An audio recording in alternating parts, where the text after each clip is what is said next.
Hello, you wonderful people, and welcome to another episode of Natsu Comic Book. This being a show where I talk about TV shows that are adaptations of comic books. For today's episode, I'm going to talk about OnePunch-Man Season 2, Episode 11. A great episode, a lot of really interesting things went down in this episode, so let's break it down. So I think it's so interesting, the perspective in this episode. It actually, funny enough, it does kind of make the hero association look bad. Like I said, it's the organization. Like, heroes on an individual basis, everyone's got their own things that they want and what they want to do and what they want to accomplish. But this kind of also shows you like the ugly side of the association, which we've seen here and there throughout, like I said, a little last season, but I think this season was kind of putting it a lot in focus on some of like the worst elements of it being this organization, because you do have so many different people who do want so many different things. And so the fact is that we have these A-class heroes and, like I said, a few B-class heroes who are showing up. But even they're like, yeah, we're going to be the ones to take you down. But then you have Garo bringing up like, oh, but you didn't bother bringing an S-class hero. They take it as an insult because they're running with like Flashy Flash and Tatsumaki. Like, yeah, they think they're so high and mighty, and the Hero Association does have meetings only the S-class heroes get to go to, and it is this thing of like, there are other strong heroes too. Just because we're not S-class, we don't get the limelight or the attention or the respect, but we're just as heroic. There are plenty of strong heroes out there, which is super true. Saitama is a great example of him constantly being overlooked, even though he is, I mean, at the very least, Bong is the only one and Genos are the only ones in S-class who recognize Saitama as being like the strongest. Hell, even last season, Bong was kind of saying like, this organization, if anything, is going to hold Saitama back. He's the one that he had that perspective even last season, but it kind of showcases where it's like this whole ranking system gets so in people's heads, like, and Genos ends up being this beautiful like counterpoint to like, it's like, the Monster Association is what we should be aiming for. They're the bigger threat. Yet everyone's getting caught up and worried about Garo. He's becoming the focus when it's like, no, this bigger threat. It's because regardless of it all, Garo at the end of the day hasn't gone after any civilians, whereas like the Monster Association is specifically attacking people, turning people into monsters. Like, it's so funny that it's like the Hero Association in a way is destroying itself in a multitude of ways. Like, it's getting destroyed by the Monster Association, but it's also basically kind of devouring itself at the same time in moments like this, because it's like, yeah, they shouldn't be like being so prideful and like, oh, this is our time to shine. And it's like, they kind of lost, Saitama's kind of feeling like he lost the plot, but the Hero Association's in the same boat with they're losing the plot about it. Once again, we saw last season of like the S-class kind of move a certain way. They don't always show up. They don't even operate together, because I can't remember if this was last episode or this episode. It was probably last episode. I completely forgot to talk about it. But yeah, like Meadow Knight doesn't want to get involved because for him, it's like, yeah, we're going to be walking right into a trap. And even like Child Emperor had to be like, man, he's acting like a kid. But it's like, yeah, because like everyone's got their own goals, and Meadow Knight is always shown that he's always going to look out for his best interest, and keeping the Hero Association alive, I guess, allows and funds him to do what he wants to. Like, he never has to really adhere to anyone, so he, out of anyone, kind of really freestyles and does his own thing. But he's not the only one. A lot of the S classes we've met have done that. Like, Genos is one of the few that we know is kind of like, nah, I'm all about doing it. Tatsumaki is willing to get into the fight and stuff, but she's just like hard-headed and stubborn, and she's just like really hard to deal with because just her personality, which obviously doesn't do the best representation of the S class, but that's Tatsumaki on her own. But it's still this, it's been a long time coming for the association to be like at odds with itself. Like I said, it's a complex of like egos and identities, and like this hierarchy stuff does lead to situations. I mean, Fubuki is a prime example herself of like the issues with like the hierarchy of it all, like her gathering forces to make herself feel more powerful because she has an inferiority complex when it comes to her sister. So like, she's just using the Hero Association to kind of like self-actualize that whole inferiority complex in a literal physical manner. So Yeah, it's such an interesting like dichotomy of a conversation where you have like Garo, who is the type of person as a kid he chose like the monster side of things because he understood where they came from, which there's something empathetic about that. Someone willing to even look from the villain's standpoint, you know.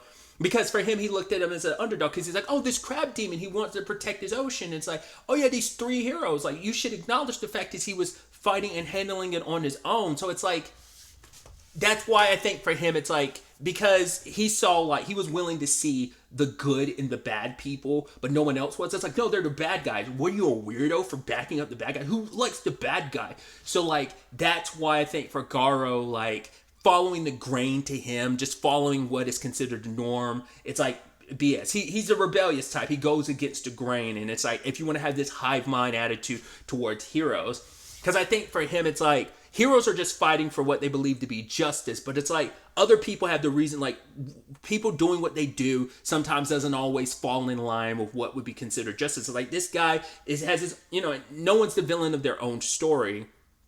Everyone believes himself to be the hero of their own story. And so, like, yeah, you do what you believe is right. And that's that kind of interesting dichotomy of just like, oh yeah, sometimes being a bad guy just means the freedom to do what you want. Not necessarily mean you're going to go do evil stuff, but you can just do whatever you want. Like I expressly keep bringing up, Garo hasn't done anything egregiously evil. He's not attacking people. He's not destroying cities, but he is fighting heroes. But that's like a personal goal, but it's not directly influencing like the state of things. So it's like he's in this interesting spot amongst the bad guys, but there's also the element of he is kind of screwing over the hero association because he's getting rid of like heroes when they need them the most right now. So, but also it's like it's the heroes association's issue because they've run things the way they have so far that we're kind of in this boat. So it's like it's column A, column B of just like why this whole mess is the messy effed up situation that it is. So, like I said, I'm spending so much time on that, but I just think it's such a fascinating, like I said, dichotomy. But either way, even in his weakened state, poison coursing through his veins, Gyaro still is seeing this through, and he ends up turning the tables because his instincts as a fighter are there, and so he finds the perfect time. He kind of got the rhythm of their attack patterns, and he's able to use that against them and each other. In fact, you know, I mean, what is his whole style about? His whole thing is counterattacking people, using what they have against themselves, and he utilizes that. He's using each of their weapons as a means to counterattack another person, and it's just systematically, in one fell swoop, he wiped out half the squad immediately. This would have been the opportune time to probably would have been to call for backup. Not only Gatling, but even the other heroes weren't willing to kind of pull the trigger on that. But it's like, yeah, he's kind of like running and he's separating them and trying to draw them out to kind of take them all down one by one. And there's one hero he ended up circling back to and ended up knocking out. I can't remember. But then there's also like the guy who's like the B rank guy who seems like he's just regular. He kind of actually reminds me a lot of Saitama, funny enough. And because I referenced Fubuki earlier, it turns out he's kind of worried because he's like, yo, am I going to be like hampered? Like, I'm going to be used as a human meat shield so Gatling can't fire at this guy like he wants to. But he's like, am I going to be a hindrance again? And he used to be a part of Fubuki's squad, but it's like, oh, they wanted to get rid of him because it's like, oh, he's going to like screw up our whole thing. He's like, no, you guys could take my pay as long as I get to stay. But then there was a monster attack where he almost got killed, and lo and behold, Saitama showed up. And the guy's like, I almost died. Is this my limit? And then Saitama's like, you're only limited by like, if you consider it your limit. Like, if you think it's your limit, then just keep going and keep pushing yourself. You're the reason, you're the only one who can limit you is yourself. Like, you still got room to grow, which is ironic. But also, you know, who knows where that was in the phase of Saitama. Like, you know, he's in a very floaty space right now, but who knows what that would have, like, where in Saitama's like time as a hero that is. That could have been like a year ago. So he wasn't as like lost as he currently is type of situation. But he doesn't realize and never thinks about the fact is because he definitely won't remember this guy. But once again, we showcase that time and time again. But it's like, yeah, like he does inspire people. And this guy was still willing to like, yeah, he's like, even if I'm going to lose, I'm still going to face you head on, which Garo kind of admired, but then proceeded to like beat the crap out of him.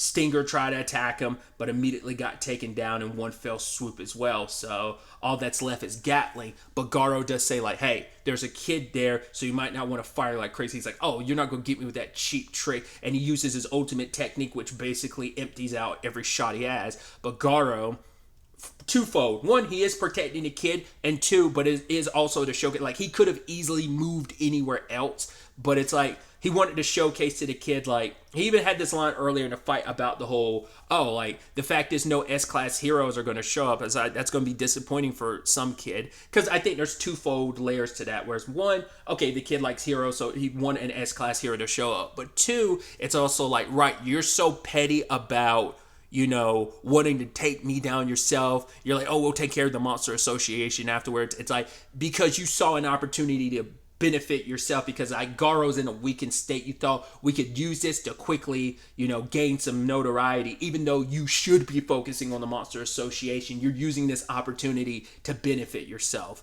That's what it came out to. It's not like for the greater good. It's just for selfish, benefits. But Garo like deflects like all the bullets. I mean, granted, most of the building behind him is gone, but where the kid is looking out from, Garo does in fact protect him. But like I said, could have been a moot point if he had just moved out of the way. But I think he wanted to showcase a lot to the kid and himself. And in one fell swoop, he tries to, like, even though his all his bullets are used up, Gatling's like, I'll fight you, like, I'll show you how strong I am. But it's like, the only one who cares about the rankings are you, is what Garo says before knocking him out. And the kid comes out, and he's just like, old man. And in that moment, he sees Garo for the monster he is, and kind of runs away. And he's almost like, hey, kid. Like, he did want to make sure the kid was okay, but it's like, well, that's what it means to be a monster, right? Monsters are scary. When he sees you beating up these heroes, like, what did you think, Because that's also the point Bong had constantly throughout the season of, like, do you truly know what it means to be a monster? And it's like, you don't. You're playing it fast and loose. And yes, it's understandable to have the perspective you have, but you've kind of taken that too far. Because your perspective on it is like, oh, I'm become the ultimate monster. I'm going to use everyone here to be my stepping stone. But it's like, you've never had to really, really face, like, what it means to be a monster, be viewed that way. Especially because that kid was kind of the only, like Ed brought it up last episode, the only person you really talked to. He's like the only friend you've technically had this entire season. You've been living such a solitude life, which is an interesting parallel with Saitama as well, which, speaking of Saitama, he's losing to King again. King had like the smallest sliver of health, and then he immediately came back and won, and he is beating up Saitama's like pride, being like, oh, it's 81 losses, 81 wins on my part to 0 losses. It's like, oh, he's like, I'm not gonna just let you win, but I'm gonna give you a chance and make you think you have a chance. It's like, yeah, like, the fact is you need to keep practicing, and you'll get there eventually. And Saitama's just like, oh, games are so stressful. It's like, yeah, you're feeling the gamer rage, So I love that. But then King gets a notice about, like, oh yeah, there's some stuff going on, and Saitama's like, all right, let's hunt down some monsters. It's like, yeah, but there's some S-class heroes there, so they're probably dealing with that. And Saitama just goes like, ugh, lays back down.